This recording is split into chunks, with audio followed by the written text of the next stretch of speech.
Vamos para a situação, né? Utilizar o meio externo como sendo o ar.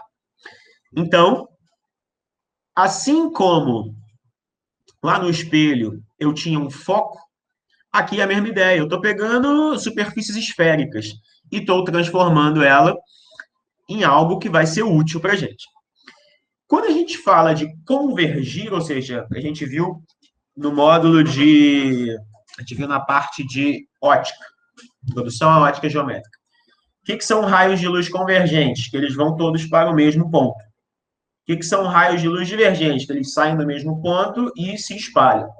Então, olha o que seria uma lente convergente.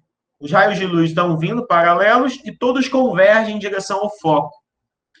Tá? O que seria ali divergente? Ó, ele entra paralelo e ele também sai na direção do foco.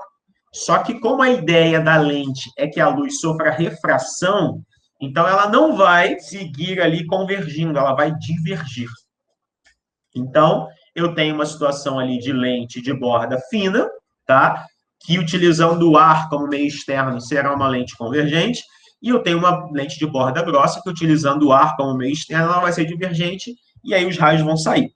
Todos aqueles raios que nós vimos nos espelhos esféricos, eles vão servir aqui também, tá? Entra paralelo, sai pelo foco, entra pelo foco, sai paralelo. Perceba que esse aí já é o que entra paralelo e sai pelo foco.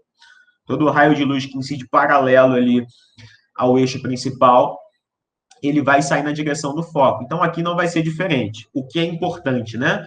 O comportamento óptico dessa lente, de qualquer lente, vai depender do meio na qual ela está colocada. Tá? Se a gente colocasse essa lente aí na água, trocaria.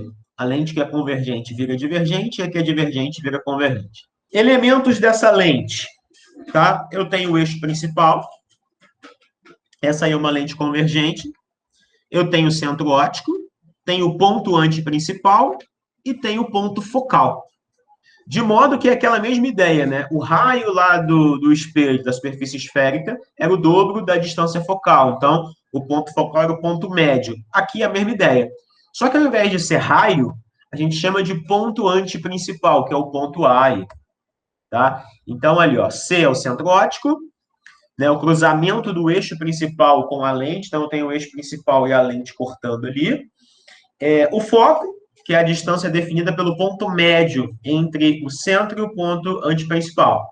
Mesma ideia do espelho, tá? Não mudou nada. A diferença do espelho para a lente são os fenômenos que estão acontecendo.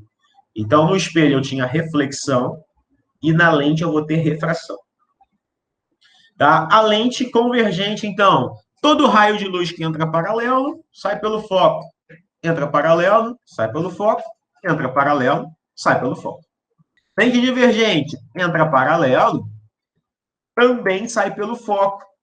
Só que é uma lente divergente. A luz vai sofrer ali a refração, mas ela vai divergir na direção do foco. E como é uma lente divergente, ele vai sair naquela direção ali. Ó. Então, ou seja, o raio de luz entrou, sofreu refração.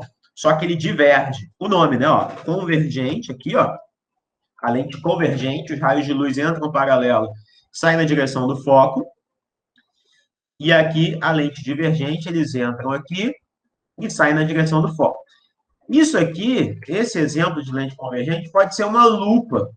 Aquela ideia de você conseguir queimar uma formiga, né? Se o sol estiver muito forte, você pega uma lupa, a lupa é uma lente convergente. Se você conseguir colocar ali, né, a lente num local que a formiga fique no foco, toda a radiação que está incidindo na lente vai cair em cima do foco.